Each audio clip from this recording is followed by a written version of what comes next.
Guys, in front of me is Motorola Moto E13, and let me show you how to add photo to contact on this device.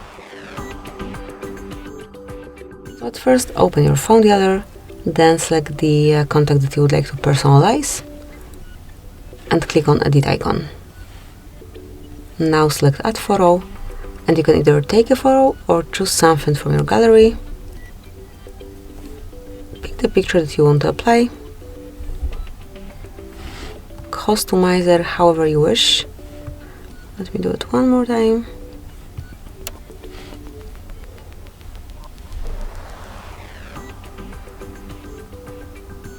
Then click on done. And finally select save.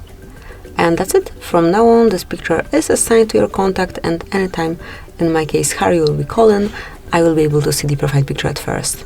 So that's it, that will be all. Thank you for watching.